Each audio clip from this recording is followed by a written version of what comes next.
What was that?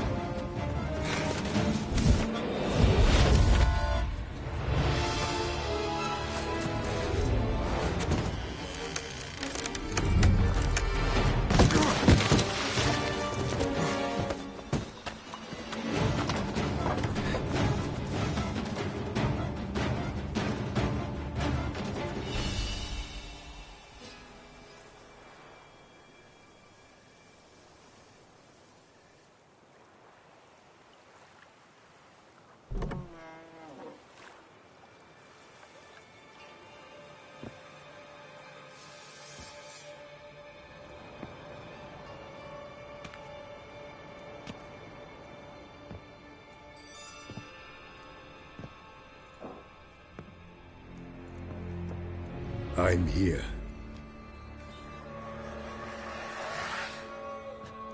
This belonged to you, maybe? It did, but you may keep it. I've a new one. I do not know you. I've done you no harm. Yet first you butchered a Bruxer who was dear to me. Now you pursue me. Why? You've killed 4 innocent people, at least. And you? How many innocents have you cut down?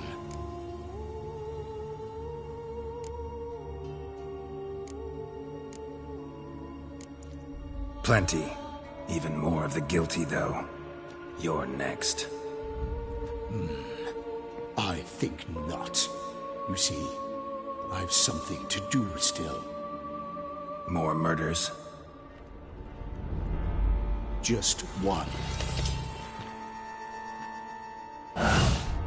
Not counting yours.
To stay where you were.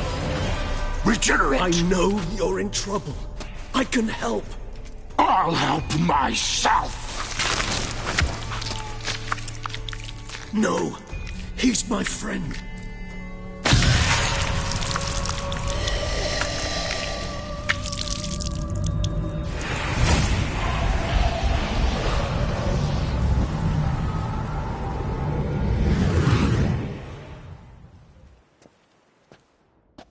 Yes, Geralt, it's me. Regis?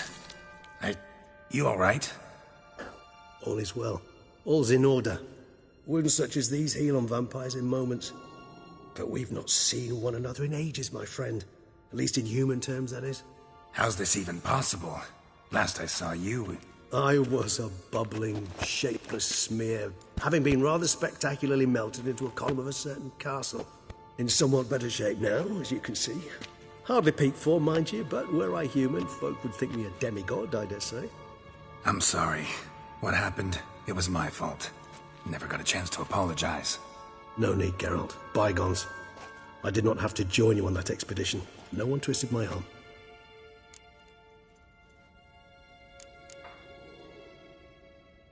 Miraculous regeneration. How do you manage it? I had help. From the one you hunt. Him? How? And what have you been doing all these years? Not the time nor place for such stories. I suspect we'll get a chance to speak at ease and at length later. Now, however, we must deal with the reason that brought us both here.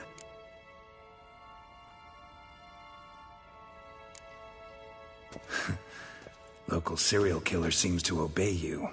Maybe you could talk him out of it, convince him to stop murdering. Why do you think I've come? It shall not be easy, as Dettlaff can be rather stubborn. Though you must certainly recall that neither do I surrender readily. So that's his name. He's your friend? You might call it that. Though Dettlaff is... how would you humans put it? More bestial than I am. But not to worry. I'm working on him. Haven't exactly done a great job with that. He's killed one knight since I got here. At least 3 others before I arrived. For good reason, I'm sure. Understand, Dettlaff is not some decadent shit who kills for sport, or to assuage a dryness of throat or a dullness of mood.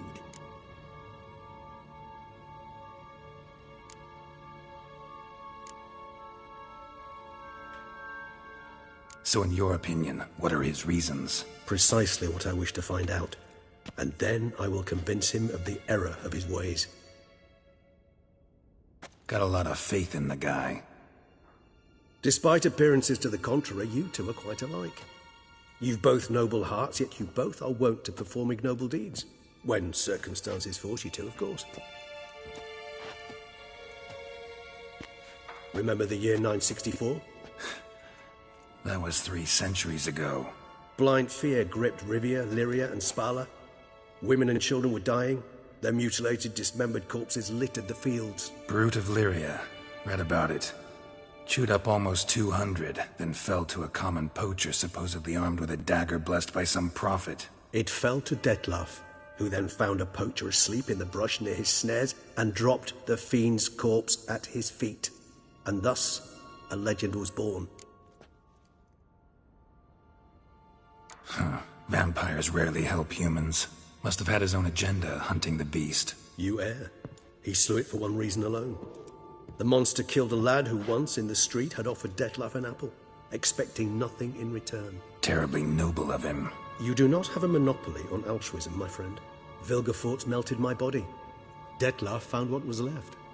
As per our codex, he had a choice. To leave me where I was, or to care for me and nurture my remains. He chose the latter.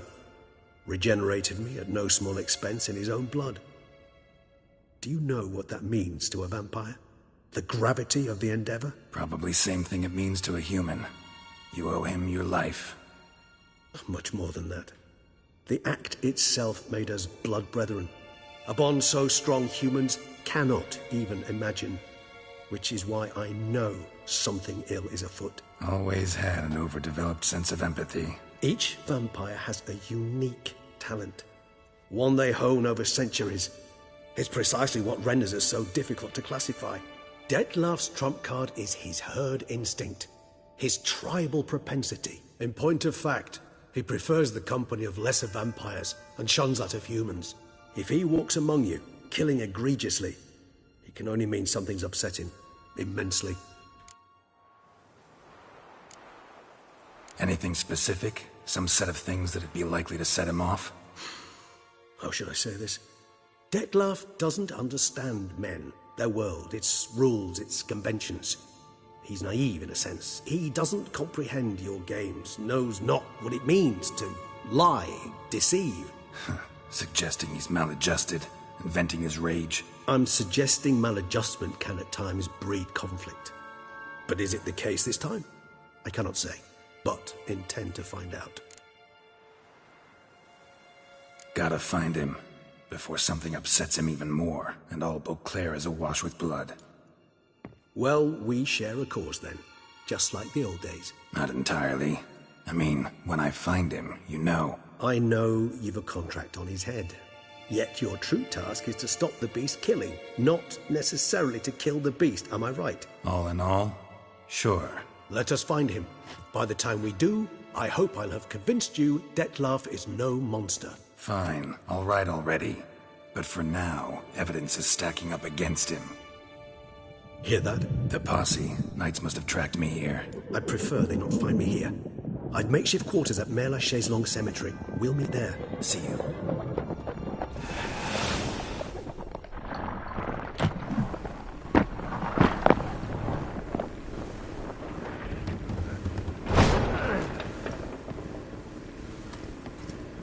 Witcher, we flew here as fast as our courses would carry us.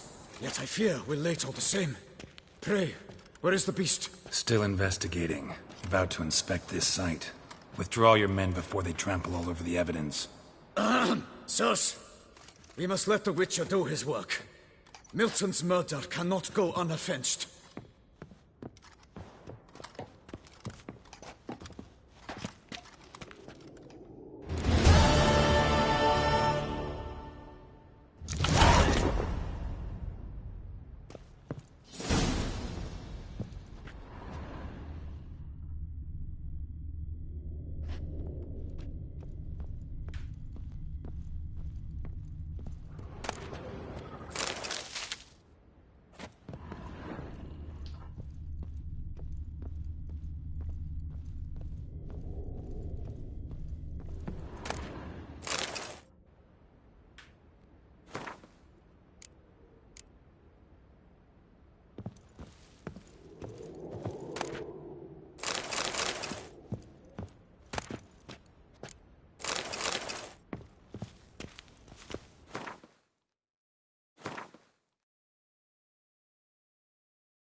Sirs, we must allow the Witcher to ply his trade.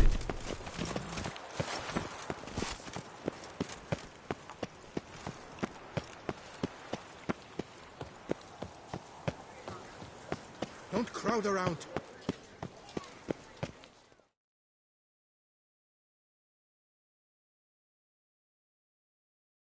Sir! Sir! A letter for you, sir! Letter? Who from? Can't rightly say, sir. I was just to deliver it.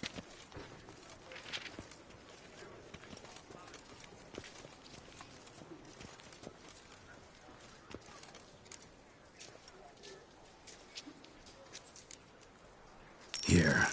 And thanks. No, sir. Thank you.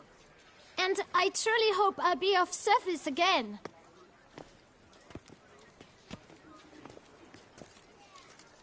My dear Geralt.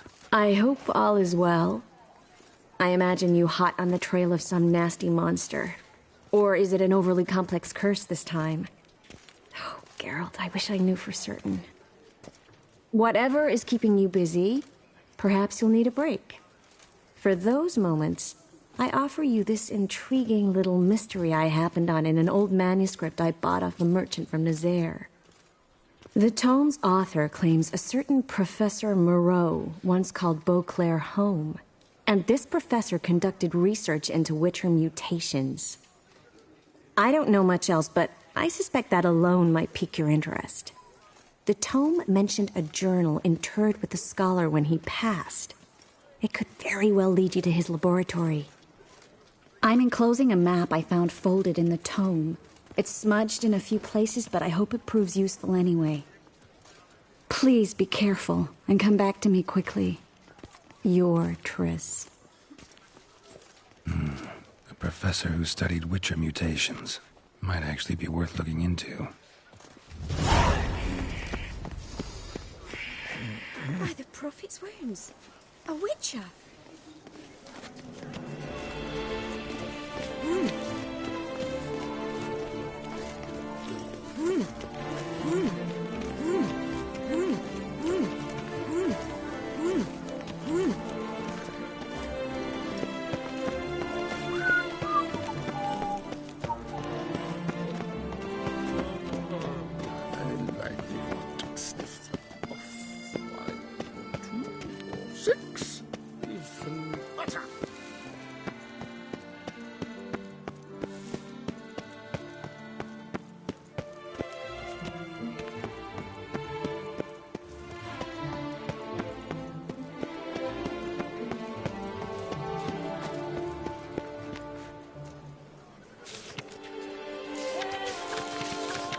C'est la vie. Might be worth looking into.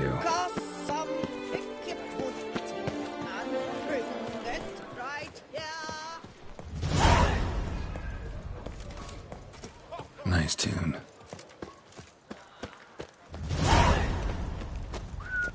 Beauty's chat tears Arr! pouring on. Oh, you!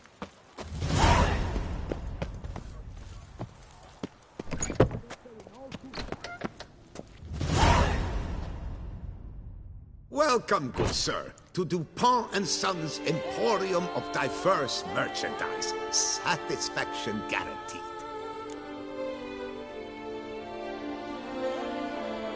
Show me what you got back there.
So long. I stock the larder of the Duchessa herself.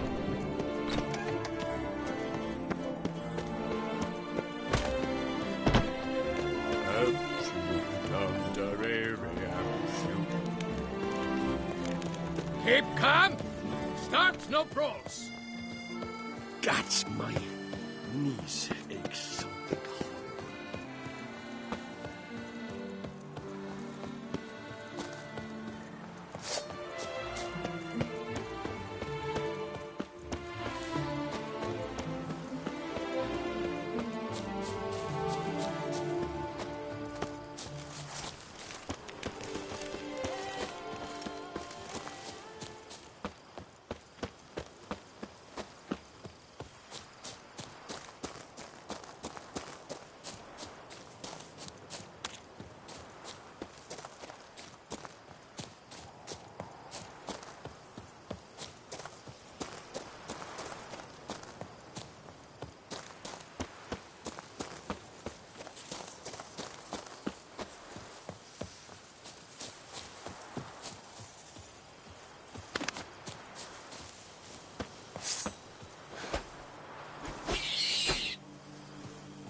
Regis. Couldn't have picked some other place to meet.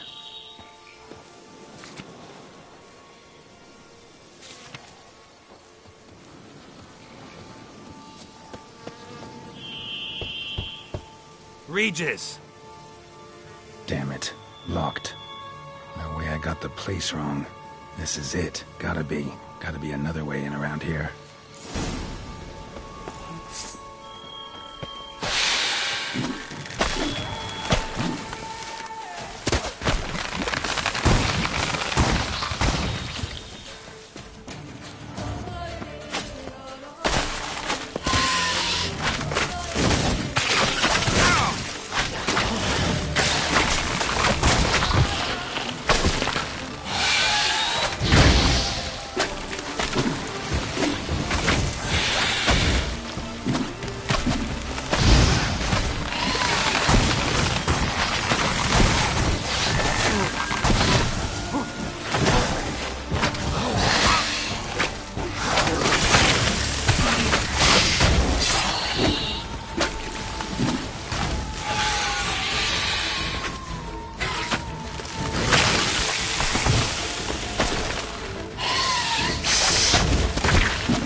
I stock the larder of the Duchessa herself.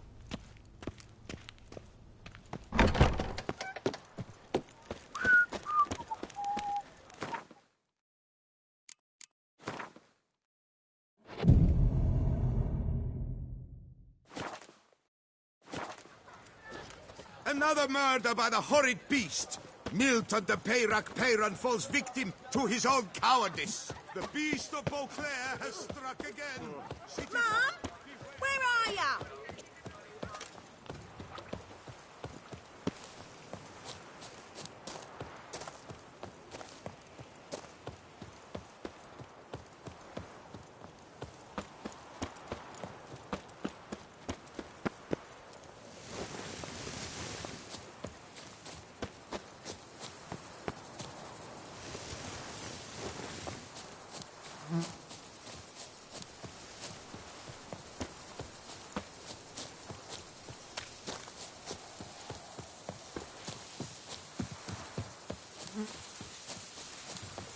I've scissored my fingers into shells.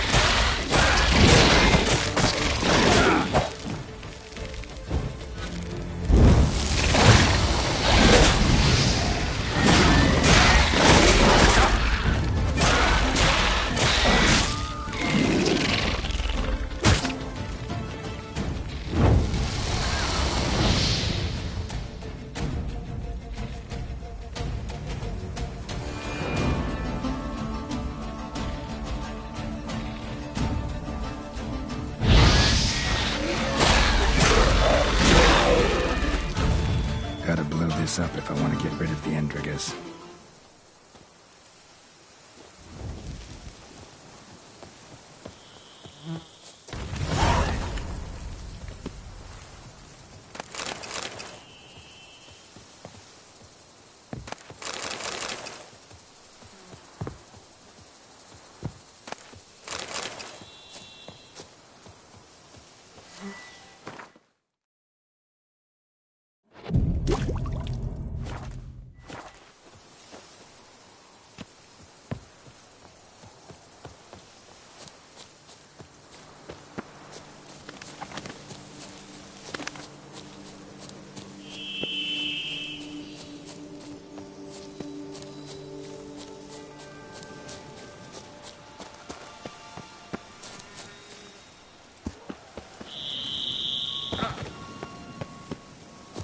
Regis. Couldn't have picked some other place to meet. Regis! Damn it. Locked. No way I got the place wrong. This is it. Gotta be. Gotta be another way in around here.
trash. Some stench.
Someone placed an illusion here. Interesting.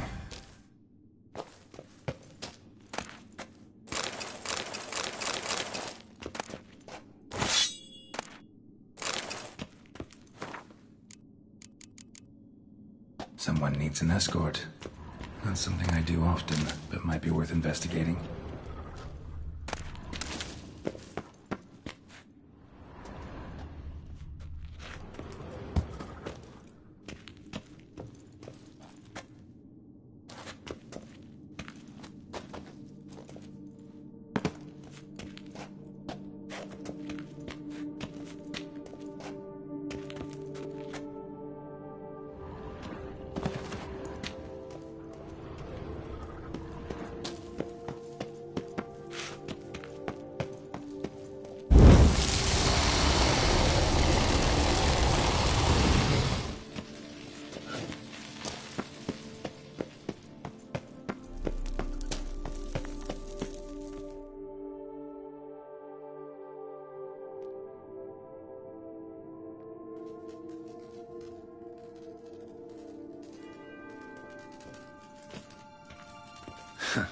Agreed to meet a vampire at a cemetery. How much more cliché can you get? Nothing comes readily to mind. Could have left the door unlatched. What of my privacy? I value it rather deeply. Unmolested, especially by unwanted guests, that's my preferred state. Besides, I knew you'd find a way to get in. True enough. Need to find your friend. I'm hoping you'll agree to help. I shall do whatever's in my power. Yet what you want or even need must matter little. What matters is what Dettlaff wants. If he does not wish to be found, you will not find him. Ever. End of story. Come on. Gotta be some way.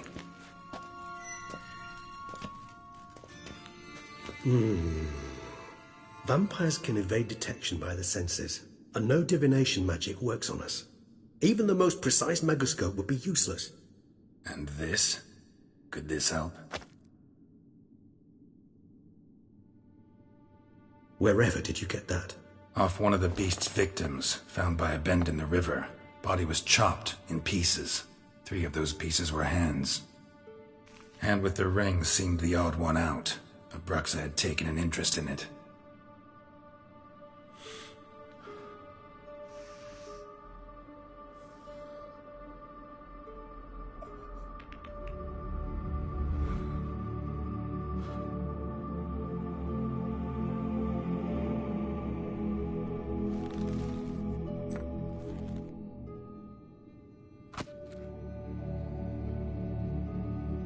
It's Dettlaff's hand, without a doubt. It will do splendidly.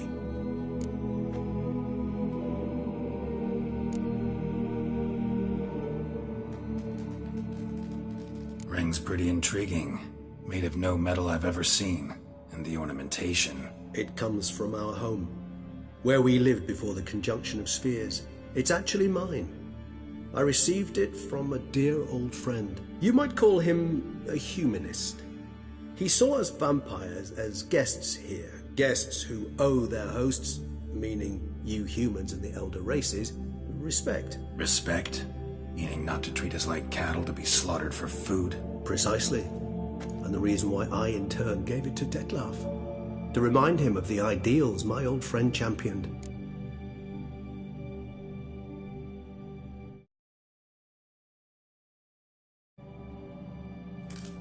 The hand. What do you plan to do with it? You've heard of Kovinaris' theory of tissue memory retention. Rings a distant bell. Read about it in Alchemia Oblitera. There's a copy at Kaer Morhen, tattered, nearly disintegrated. But if memory serves, Kovinaris never managed to prove it worked. He did prove it, just never managed to publish his findings. He and I corresponded, you see, after we became friends. Thus, I know he completed his research and performed the first tests. It's complicated, so without delving into details, it is possible to use any piece of tissue to reconstruct what a whole body experienced. How's it work? We need any special equipment? We must brew a decoction which Kovinaris gave a rather poetic name, resonance. Once imbibed, it sends one into a trance similar to that induced by narcotics. This triggers visions of events linked to strong emotions experienced by the tissue's owner.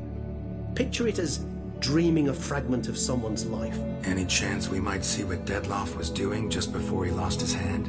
Indeed. Though I also hope resonance will reveal the location of Detlef's hideout. Can't you just summon Detlef? You're both hired vampires, there's gotta be a way. If I'm to be entirely candid, there is indeed one.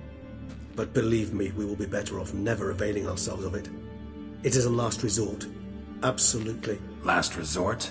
The hell? Why? There is a being who can summon Detlef.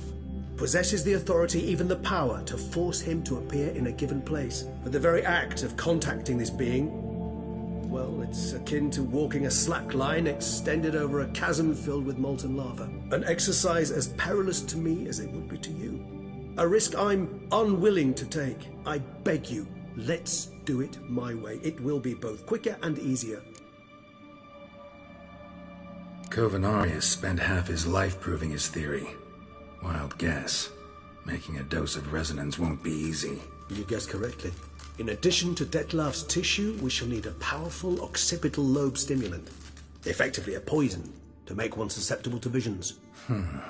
Well, got a few ingredients to choose from. Unfortunately, all are pretty rare. There's Mamoon glands, the closest ones I know of are in Vizima. A spotted white saliva would also serve, but they were cold to extinction over a century ago.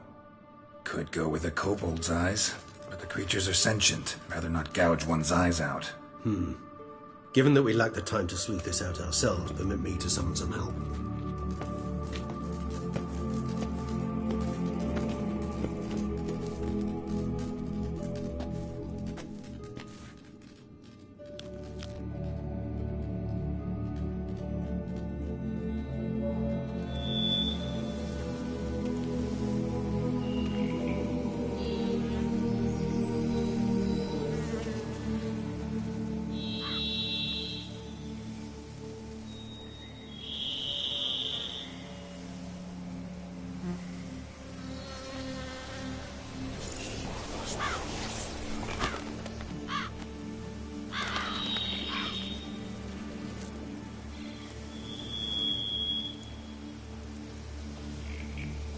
What was that? A raven? Rather a common sight at this latitude. Very intelligent fowl. I asked him to look for the creatures you mentioned. Him and his brethren. Perhaps they'll find one in the area, and I would hazard that a flock of ravens will spy any said creature faster than a solitary witcher would. With all due respect to your skills, my friend. It will take them some time, nonetheless, so perhaps you'd care for a snifter of mandrake.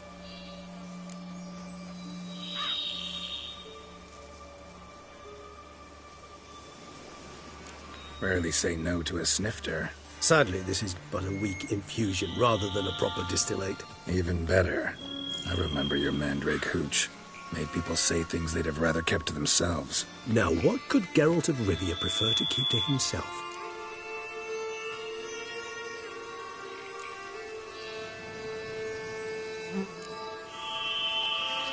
Everyone's got some secret. I agree wholeheartedly. I also believe it wise at times to share one's secrets, unburden oneself to those one can trust. This your sophisticated way of asking me if I trust you? I prefer almost always to ask you directly. It seems a test of intelligence, one you just passed. Maybe you should go first. Reveal one of your secrets. After all, you vampires lead very interesting lives. Anything in particular interest you?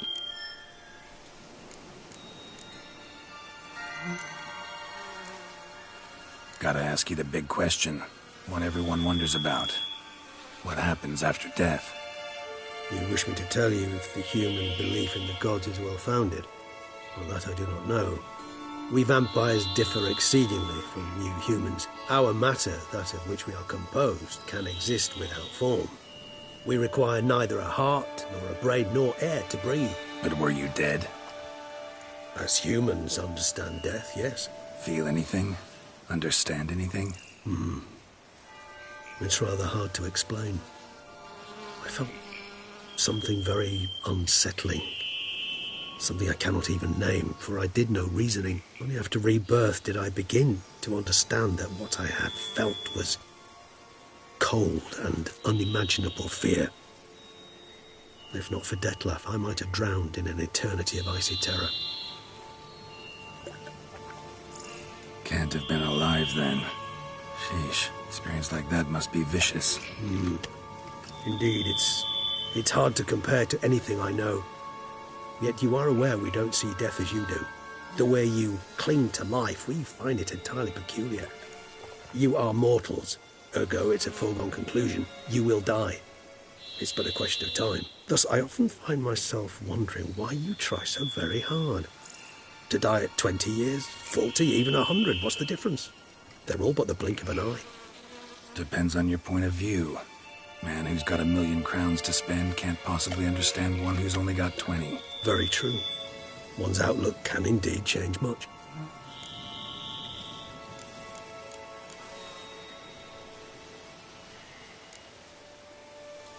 Always fascinated me the way vampires can regenerate. A hand growing back is one thing, but Detlef recreating you out of a wet smear? Something else entirely. A difficult and laborious process, but one that's possible, as my presence proves. But I've heard you too had quite the adventure. They say you lost your memory. For a bit, but Triss helped me get it back. Actually, pretty damn lucky I only had amnesia. Yes, you humans are rather buggered in those terms. To strip you of life is, well, it's just plain easy. I've always pitied you in that regard. We vampires are much harder nuts to crack. If a member of another race kills one of us, we can be reborn with a living higher vampire's help. However, if one of our own strikes the deadly blow, death is permanent. There can be no rebirth. One of the chief reasons why vampires long ago swore never to fight one another.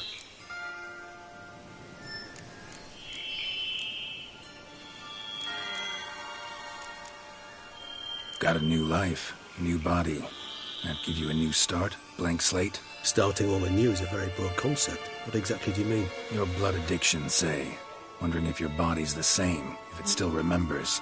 Maybe if you drank now, you wouldn't get hooked. All addictions are a form of slavery. Re-addiction's not a risk I'm willing to take, just to test a hypothesis about corporeal regeneration and whether propensities carry over. Fair enough. Curiosity, that's all. Sorry. Not to worry, Geralt. Curiosity is a natural reaction under the circumstances, apart from which I've always valued that trait in you.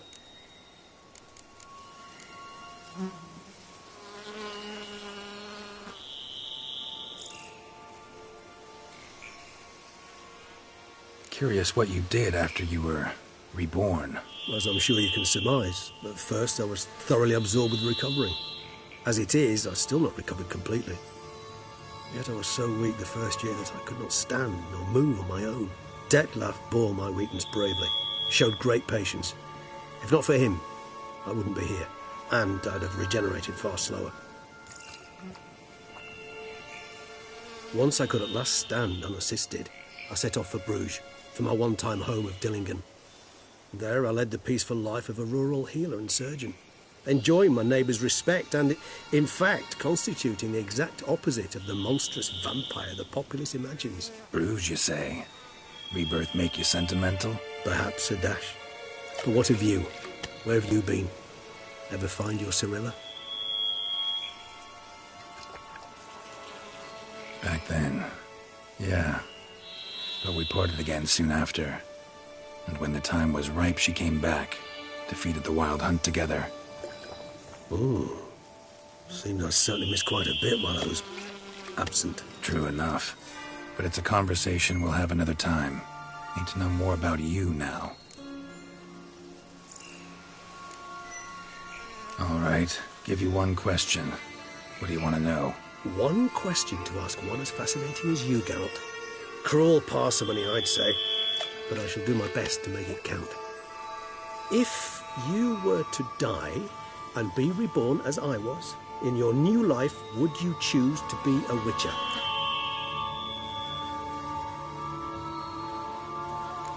See, Regis. Doubt I'd know how to be anything else. Ever tried? See, you're determined to get an answer, to find out if I like being a witcher. Just refuse to ask directly, as always.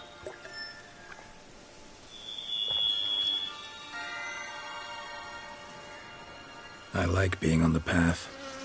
I like picking up a lead, a trail. I like the tension right before a fight. And nothing gets my adrenaline flowing like battling a beast. Even gotten used to people treating me like a freak, an outcast. Yeah, not something I think about much, but I like being a witcher. Thank you for being honest. Honesty is an attribute of the truly brave, and thus a privilege of the very few. Still no sign of your winged friend. Sure it understood what you wanted? Dead certain. Let's wait a bit longer. It'll return soon, don't doubt that for a moment.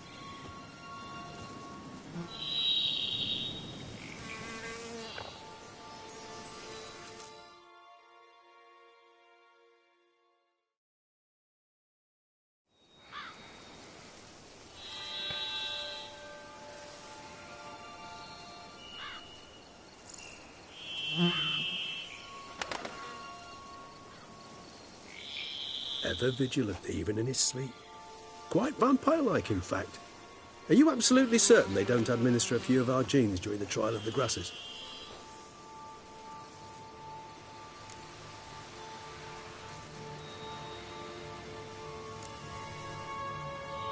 Appreciate the compliment. Got something for me? You were right. No kobolds or mamoons for miles around. Knew it. Allow me to finish. You see, there's this spotted white. It haunts an abandoned residence in the Caraberta woods. Impossible. My brethren hunted down every last spotted white before I was born. Then it seems you must revise your knowledge of spotted whites. For somehow this one managed to survive your brethren's onslaught. It seems I know this home it haunts. Recall a tale about it. Locals believe the place cursed. Perhaps that's how the white survived entirely unmolested.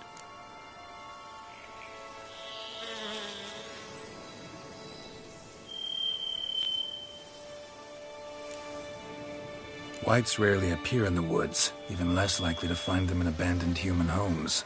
They inhabit remote wildernesses, old abandoned cemeteries. What's your point? This might not be a spotted white after all. Your little helper might have made a mistake. I sincerely doubt it. Ravens are devilishly intelligent creatures, and they've highly developed observational skills. What exactly did they observe? The area around the estate, it's covered in spoons. Spoons? Spare me the skeptical smile. I'm but the bearer of this news. Or perhaps this spotted white is a hoarder. Or the spoons are somehow related to the curse.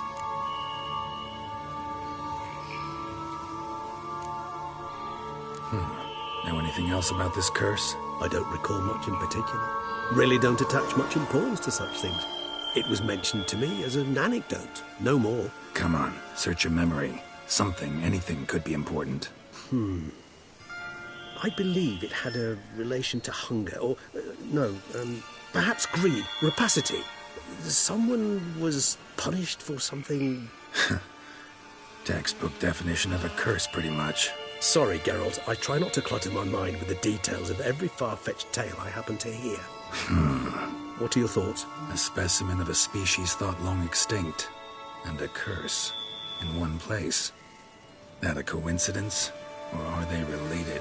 Ah, professional curiosity. Personally, I've nothing against you delving into this dilemma, but please remember we need the white's saliva.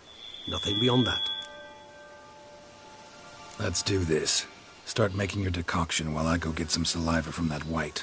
Uses it in its brews. Do you imagine the white will simply sell you some? Worst case scenario, I'll bring you its salivary glands. They ought to do as well. For a moment there, I imagined you asking the white to spit into a vial. Quite amusing as a thought, but the salivary glands will do fine indeed. So, see you later. Yes, till later. I shall start by perusing some tomes. Tomes? Thought you were gonna make this decoction. We require one last ingredient. Alas, obtaining it could prove a trifle toilsome. Thus, I hope to identify a suitable alternative. All right. Good luck. And to you, my friend.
to scale the wall but fell.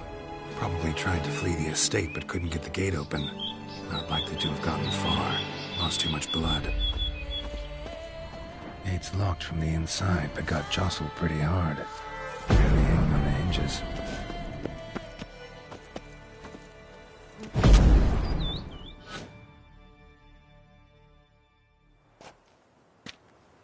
This man is dying! Help me! What's going on?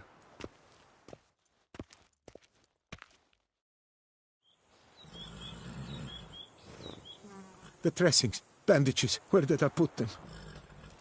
Forget it. Bandages won't do him any good. What? Oh, but he breathed still a moment ago. Mm-hmm. Breathed his last then. Bled to death. Legs broken, femoral arteries ruptured. Wound like that, you're dead in minutes. Gods. What happened here exactly? I was rolling through, fully loaded, when I heard screams. This one crawled towards the road, then drooped to the ground, lost consciousness. I jumped down to help him, dress his wounds. Then you appeared.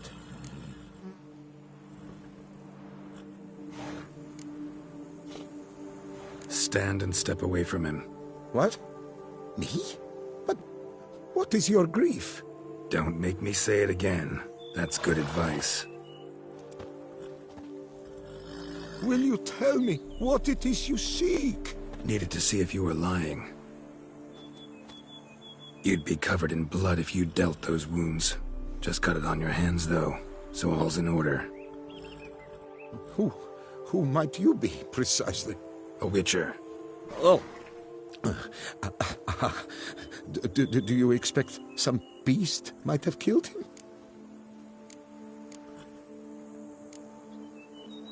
See what we have here.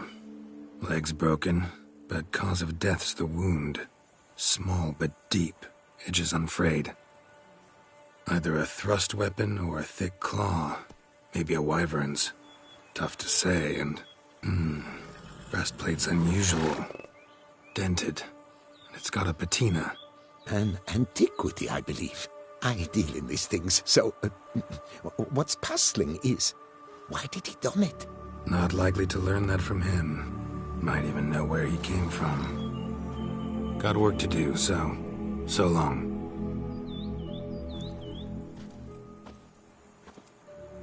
Wait, I will come with you.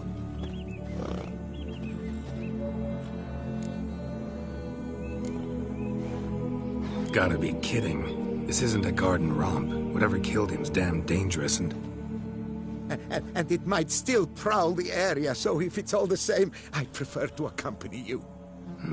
So be it. But stay close, keep it down, and don't touch a thing.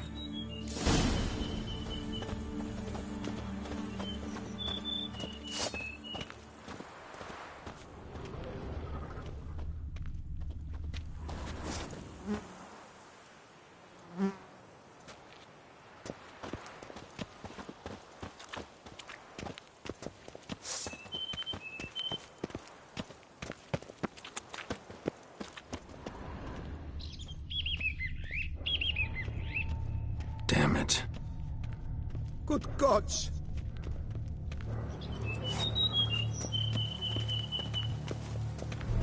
What the hell's this? Setting for a banquet? It seems so. What's your suspicion? Did none survive? Gods!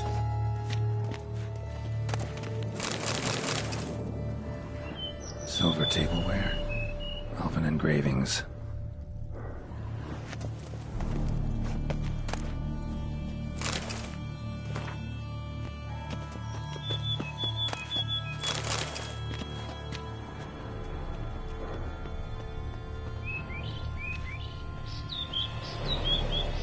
Servant, stabbed to death. Over a dozen blows with a sharp object. Some post-mortem. I cannot believe this is the work of a man. It was a monster, to be sure. Torso punctured with great force. Blow pierced hardened steel. Man on the high road. Breastplate was identical. Throats massacred. One mighty blow. Shield alongside old and dented. Sword ceremonial. And Shay handiwork clearly.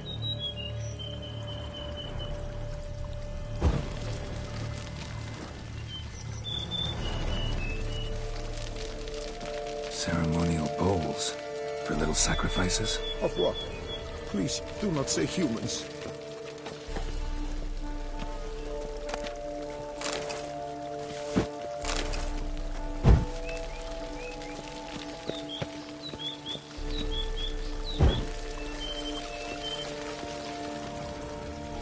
Burn marks.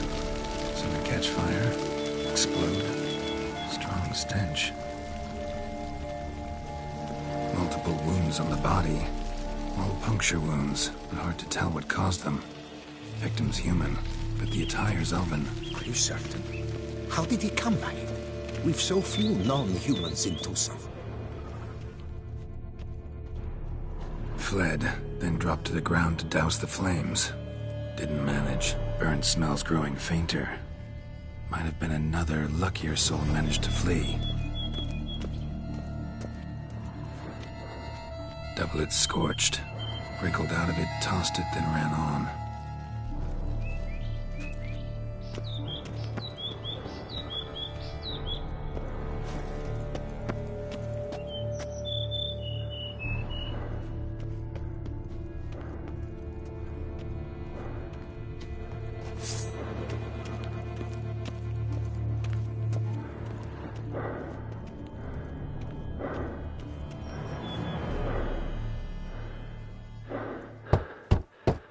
Perhaps there's no one inside after... I know you're in there. Breathing's loud and clear.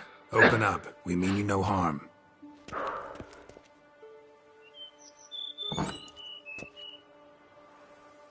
They remain there?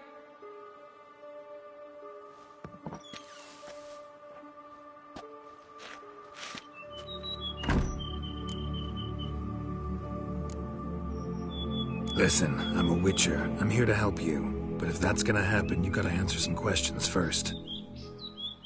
You mentioned them. Who do you mean? Those, I don't know what they were. Spirits? It all occurred of a sudden. We were staging a scene. The event of paying homage. There was a flash of light that blinded me completely. I heard cries, though saw nothing.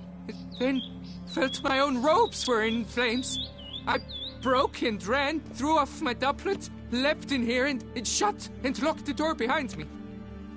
They pounded on the door. I thought they would get through. I thought I was done for, but in the end, it grew calm. Who are you exactly? Durant Faucher Plamondon de Severin, Lord of these lands, and Chairman of the Society of Friends of the History of Tucson.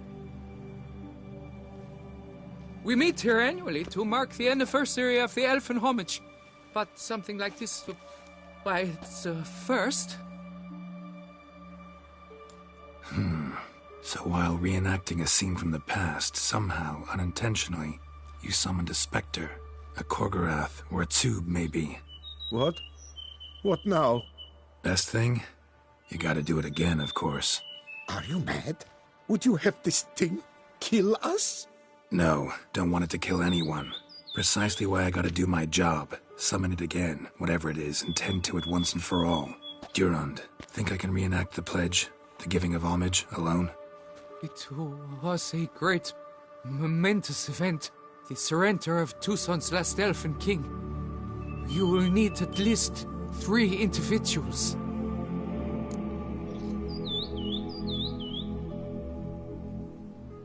You know what I'm gonna ask for. Need your help. But I'll understand if you turn me down. No objections? Good. Let's get to work. Start by clearing the corpses. Got some time. Won't start the reenactment before nightfall. Things of this sort are a lot more likely to work after dusk. One last thing, though. My pay. Don't work for free, you know. Understood. Just keep the danger at bay, and I shall be generous. Through and through.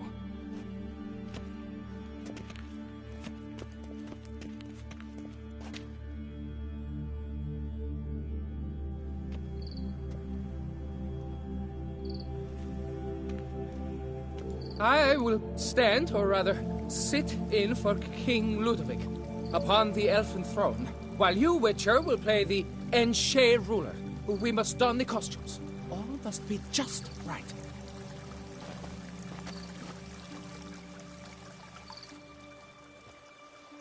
Divethaf, the elven king, hosted Ludovic in his own palace upon his own throne, amidst the blinding glow of a plethora of torches.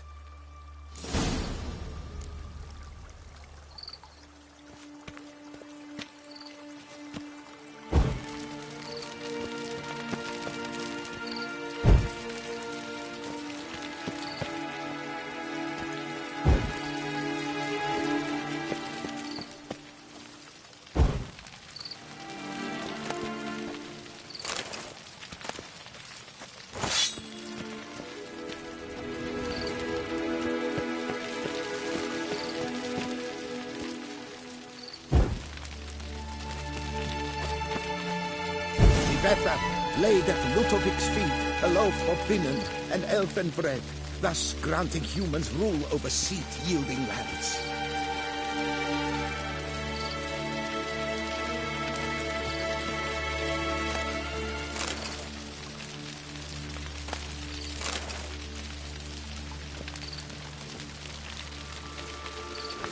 Divethaf filled the ornate ceremony at long last. The elfin king grasped his sword and shield, thus symbolically passing command of his armies to humans.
Elfin king, erect in his pride, drew his blade and dropped to his knees.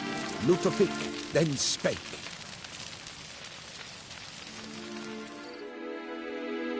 I accept your allegiance and shall return in 1 year's time to... Ah! Look! The statues! Impossible! God's mother! Ugly bastard.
The sculptures, they came alive.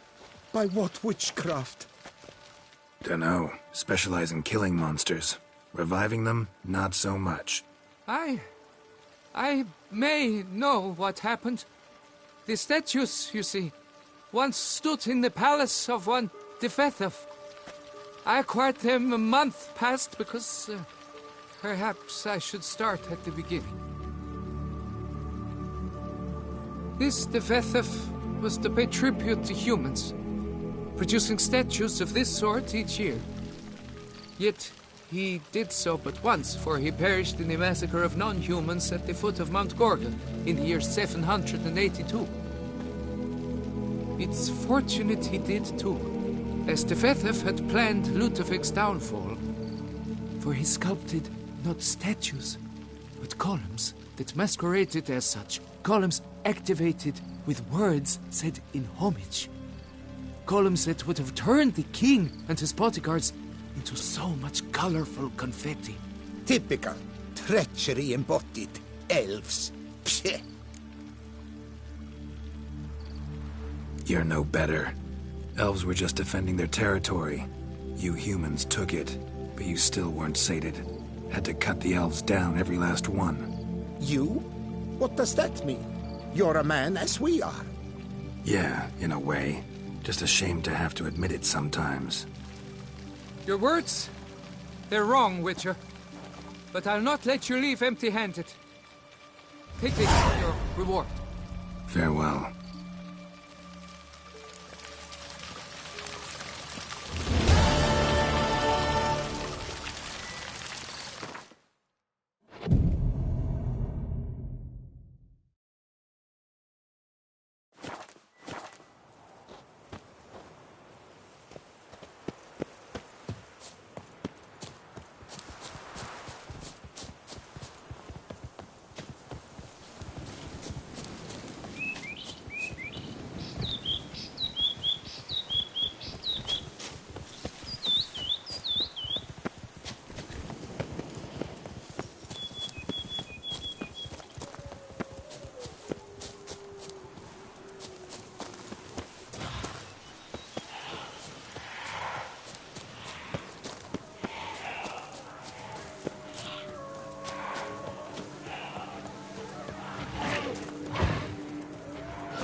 Regis's raven wasn't lying.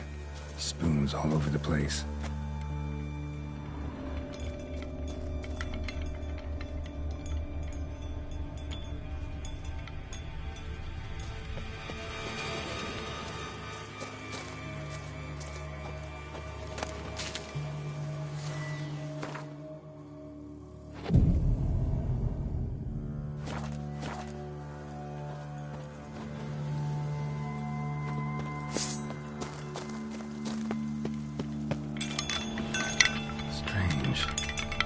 sense that the spoons are beating out some kind of rhythm, a message, trying to tell me something.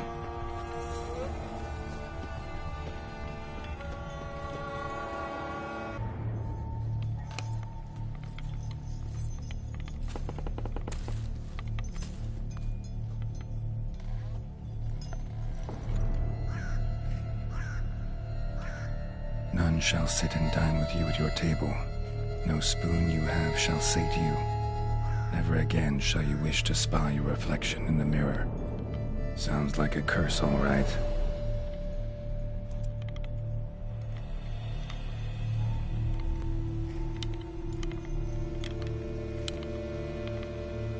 Somebody's clearly obsessed. Regis mentioned the place might be cursed.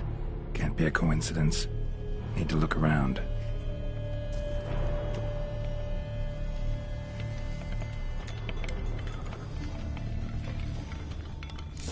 A pigsty.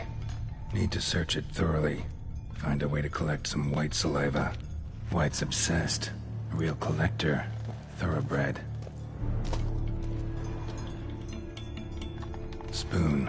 Pretty ordinary. Maybe a little old.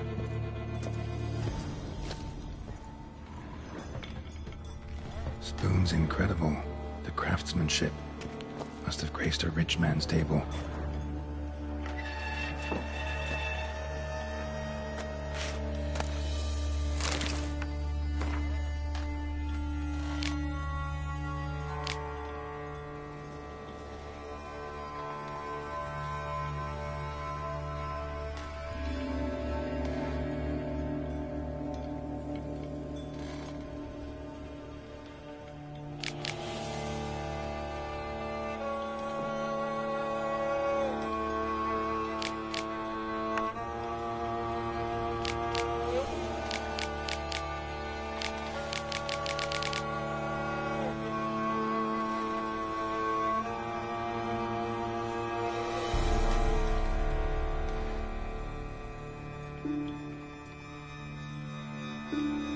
Girl. Realized she was changing into a monster. Recorded it in her diary. Poignant.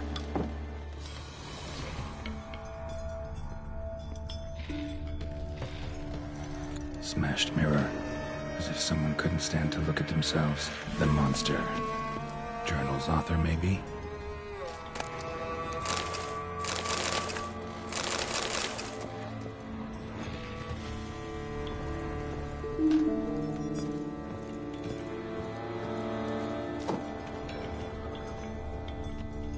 No spoon you have shall say to you. Whatever lives here treated that literally. Still searching for the right spoon.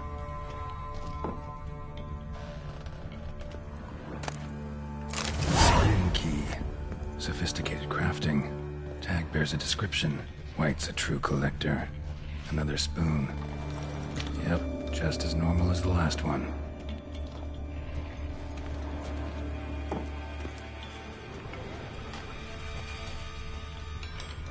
White's obsessed. Real collector. Thoroughbred.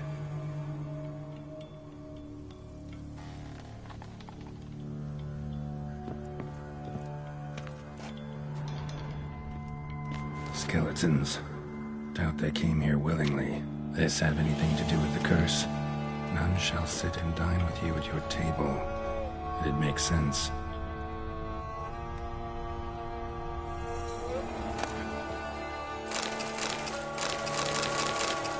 Woman's name scratched into this wooden spoon. Romantic.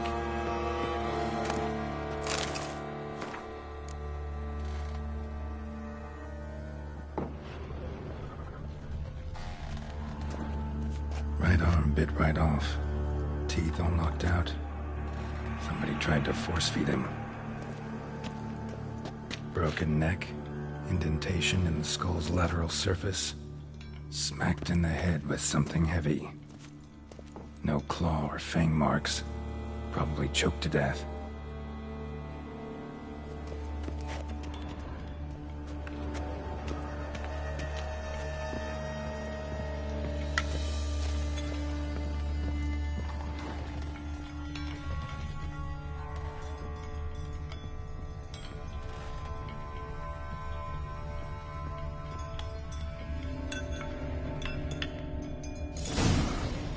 actually does seem like a White's lair. Bit atypical, but still. Cauldron should be somewhere around here.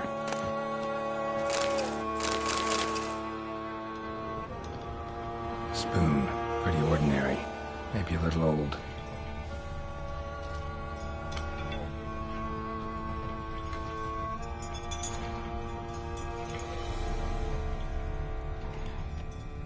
Another spoon.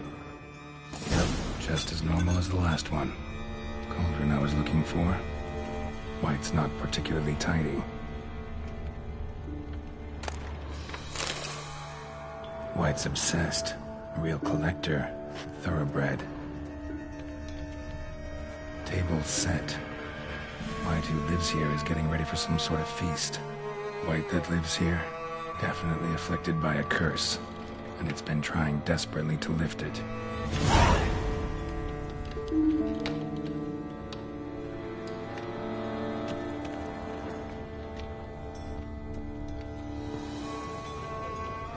Spoon, pretty ordinary, maybe a little old.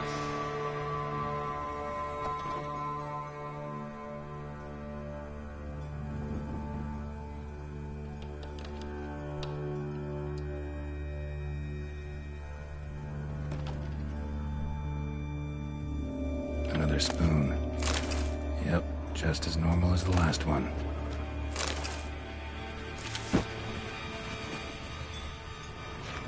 Cauldron's empty, unfortunately.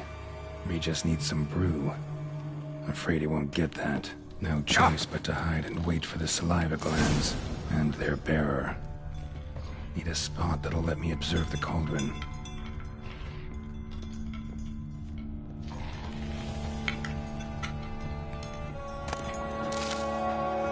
White's obsessed. A real collector. Thoroughbred.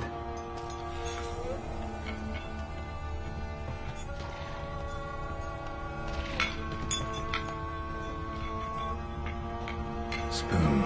Pretty ordinary. Maybe a little old.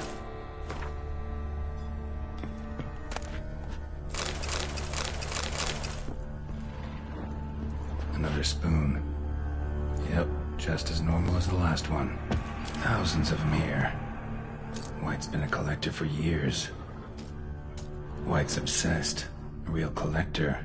Thoroughbred.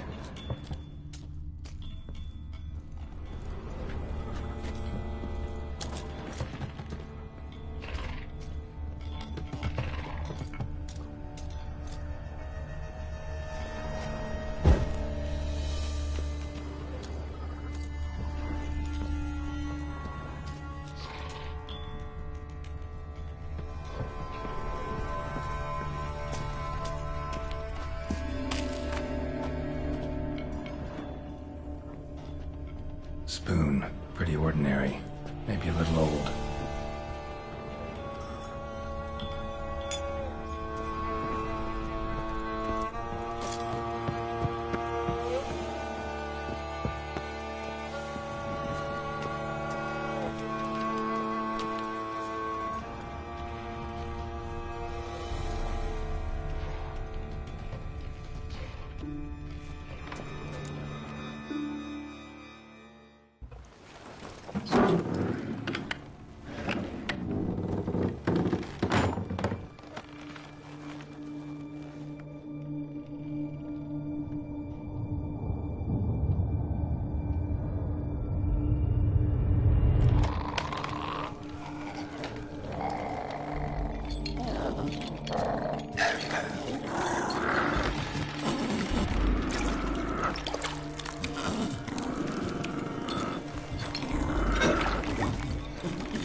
Not gonna hurt you.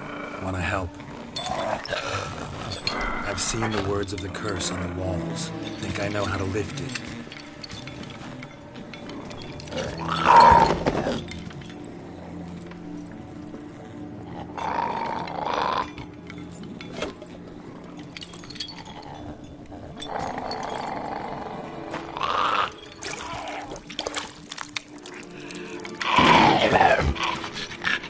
You tried to bring folk here, convince them to sit at the table with you, right? Well, I'm gonna be your guest now. Your willing guest.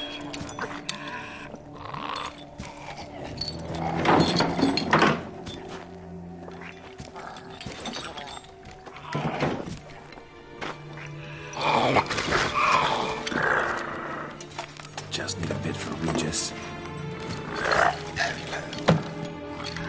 And now we'll tend to you.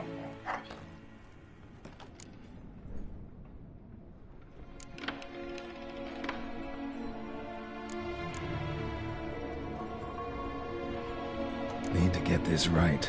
Words of the curse were, none shall sit and dine with you at your table. No spoon you have shall sate you. Never again shall you wish to spy your reflection in the mirror.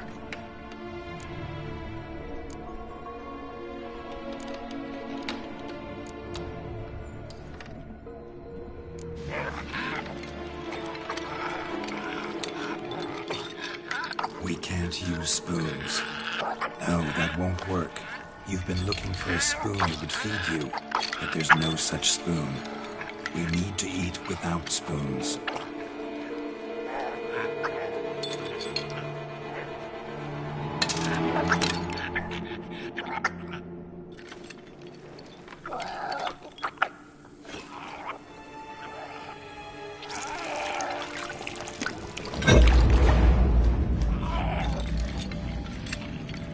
Open your eyes. You need to see your likeness.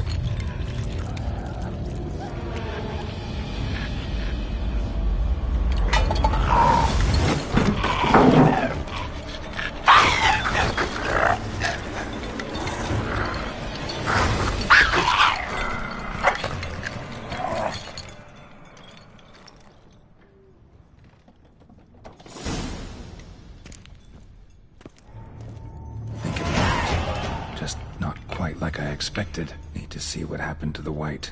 Won't be hard to find given its stench.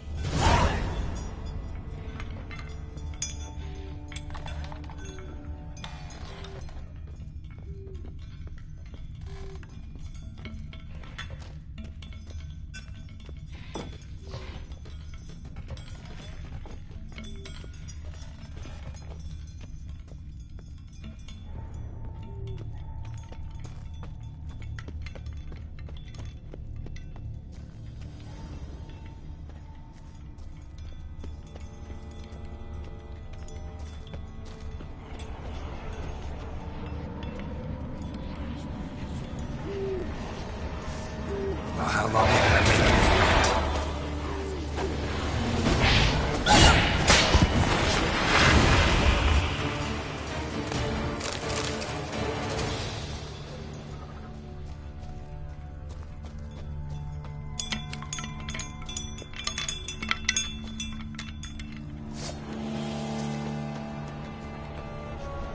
What? Lost your nerve?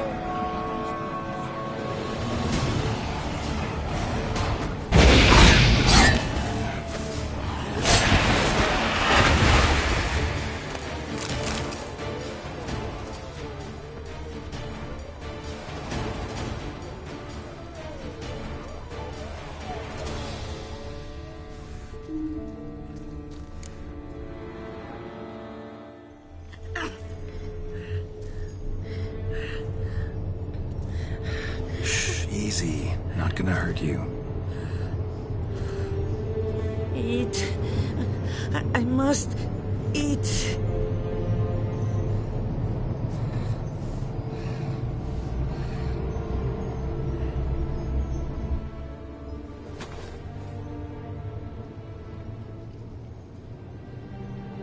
I'll take you someplace safe.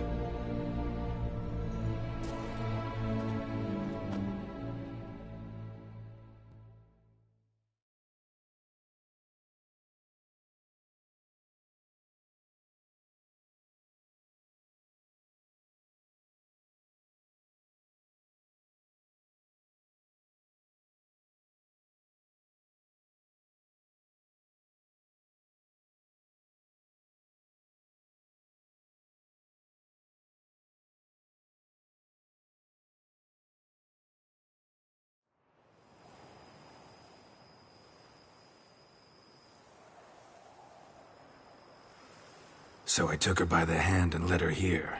Seemed the only sensible place for her. You did the right thing, sir.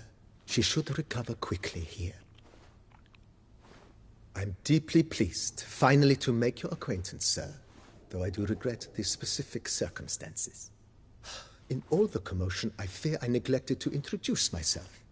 I'm Barnabas Basil Folty, and by order of the Duchess, I am to serve as your major domo at Corfo Bianco. Nice to meet you, Barnabas Basil. Love to talk more, but got urgent matters to attend to.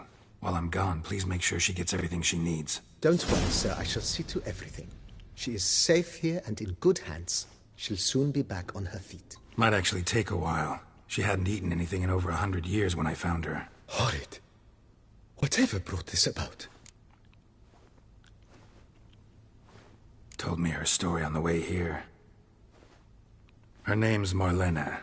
She was once the very beautiful and proud heiress to the Trastamara estate. One evening, when she was holding a banquet for friends, a beggar came to her gate seeking alms. He had a bowl and a spoon with him. He sat outside her fence and waited. I've heard of the custom. An ancient rite of hospitality that obliges one to give food and drink to such a guest lest he depart hungry. To neglect the custom is to bring great misfortune down upon oneself. Marlena didn't care a whit for the old customs. She drove the man off, saying she'd rather feed the leftovers from her feast to her dogs than to give the beggar anything. The beggar then broke his spoon, cast a curse. She was beautiful, so he said she'd never wish to look at herself in the mirror again. Since she adored feasts, he swore no one would ever wish to sit and dine with her. And as she even refused him the crumbs from her table, he swore she'd never find a spoon in the world that would sate her hunger. A harsh punishment. I imagine lifting the curse was hardly simple.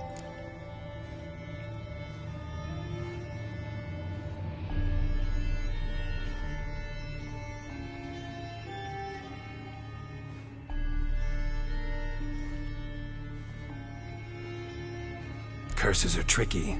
They play on irony. Always gotta figure out what the catch is. Marlena had spent decades looking for a way to lift it.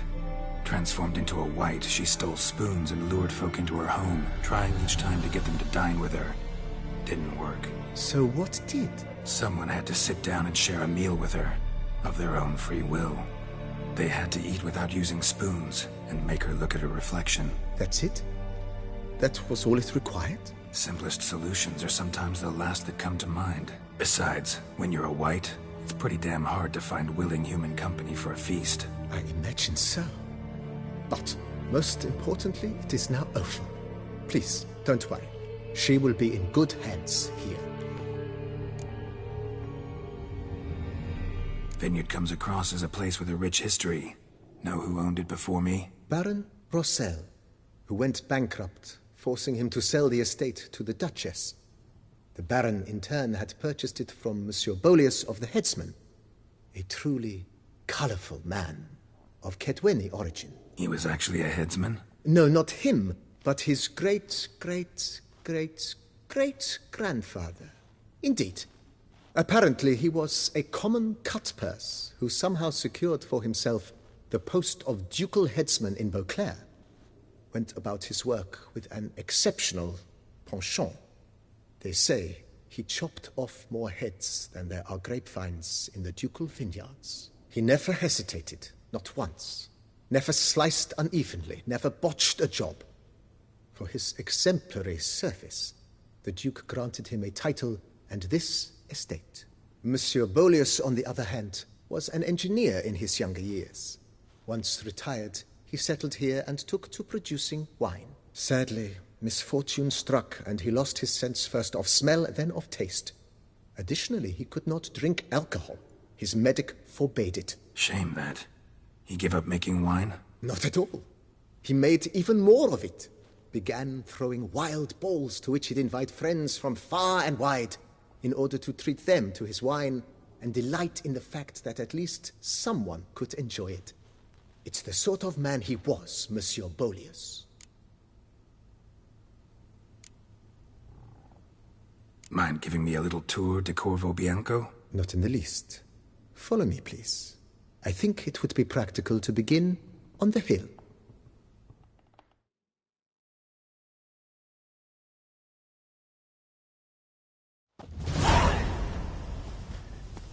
Behold, sir, your estate in all its splendor.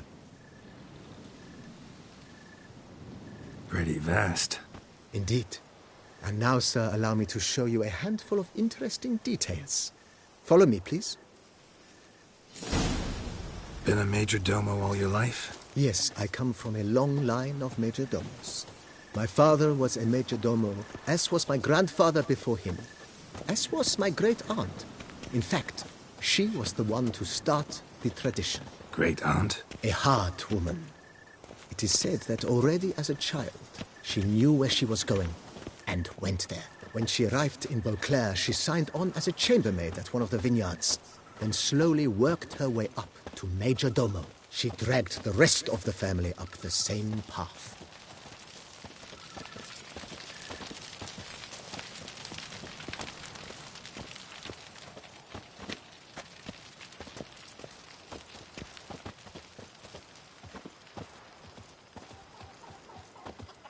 The servants' quarters. I occupy the green home. With the Duchess's permission, I have hired a full staff. Their salaries to be paid from the ducal treasury. Nice of her. Not the most sightly part of the estate, I admit. But I think it worthwhile for you as master of the domain to know where the help stays.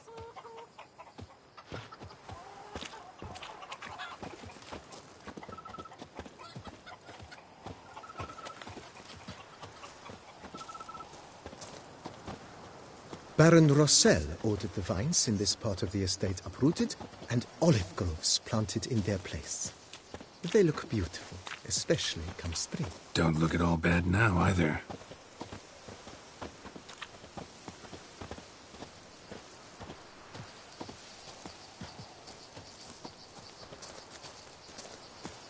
Down below lies your vineyard, where we grow a strain of Carfanere, one of the world's oldest. Aged in oak barrels, it provides for an exquisite wine with distinct blackberry, wild cherry, plum, and cinnamon notes. Marvelous. Have to try it one of these days.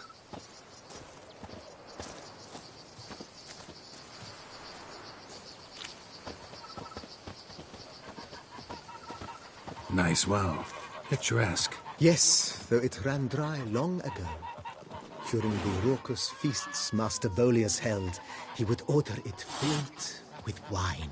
There's a tale about a guest attending a Bolius ball for the first time and thus unaware of the custom. He had suffered great heartbreak and had decided to end his life by jumping into the well. The festivities were coming to a close, and the well was nearly empty when the suicidal guest finally jumped. Instead of killing himself, he merely broke his legs. To numb the pain, he drank the wine. Drank himself to death? Not at all. When found the next day, he had concluded he'd witnessed twin miracles. The water had been changed into wine, and he had survived. He retired to a monastery in the Dragon Mountains and began preaching the wisdoms of Lebioda.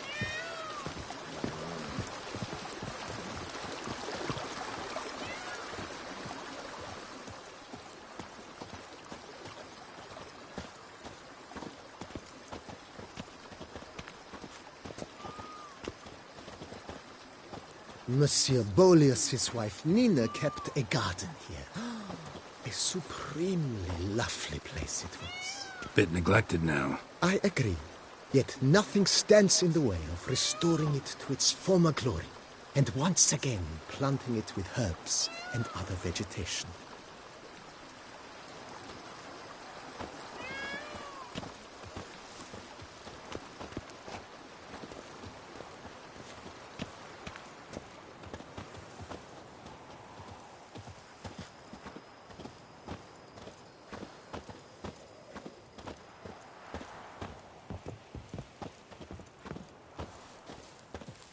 Madame Nina planted diminutive, delicate flowers and herbs here. One might say their aroma still hangs in the air. You're quite the romantic, Barnabas Basil.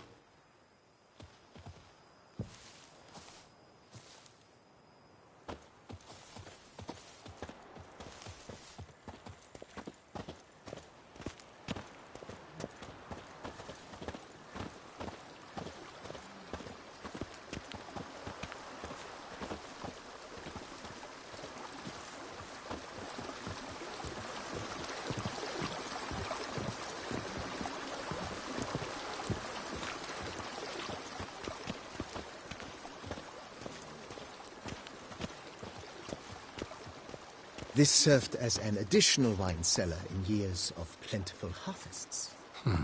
Bit of work, and it'll make a fine stable for Roach.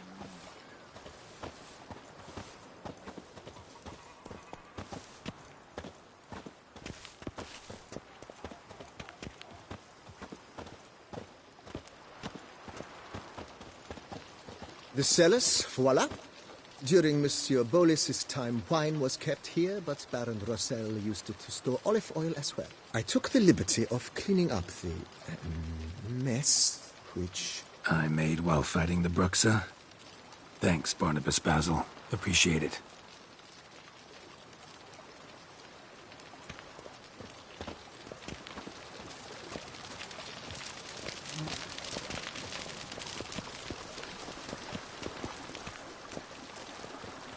As you can see, the facade is, how to put it, slightly stained. But one cannot deny it, a certain subtle southern charm. True, though it could use a bit of subtle paint.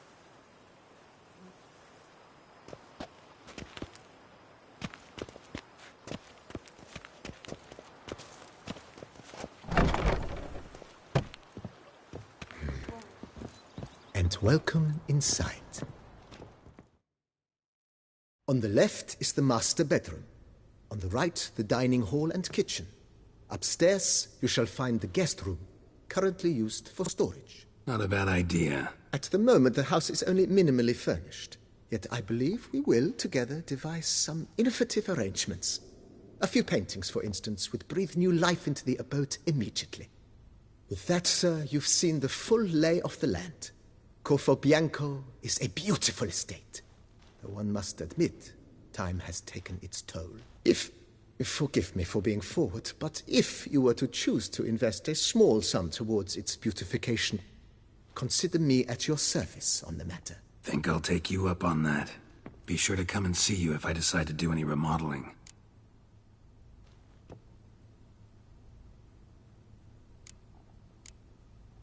Thanks. Gotta get back to my business now. See you soon.